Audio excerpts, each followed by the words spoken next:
future probability. That's how we heal. It's the same way. We use our focused intent to change the probability of how that disease or injury is going to progress in the future.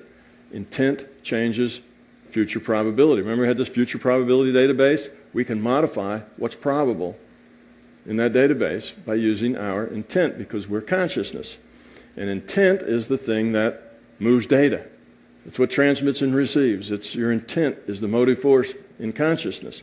All right, people that talk to their car, people who really love their car, and they look at that gas gauge and it's on empty, and they say, come on, sweetheart, there's a gas station just a mile down the road. You can get me there, baby, this sort of thing.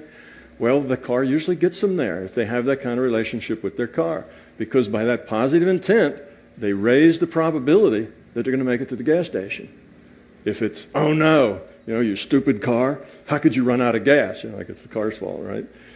That's is more likely to end up in a hike to the gas station, because that then creates a higher probability that you're not going to make it. Okay, now we all do this. My friend Dennis Menerick, who I mentioned, that started this with me, he works in a place that is very, very hard to find parking spaces. I imagine that applies to a lot of you too. What he does is before he ever leaves home, he starts to visualize a parking space. So when he gets to where he's going, he sees a car backing out just as he gets there, because if it backed out 30 seconds before he got there, somebody else would get in it first. So he sees that, and he says that the statistics he keeps on it, that about 80% of the time it's successful, and that when he doesn't do it, about 80% of the time he can't find a parking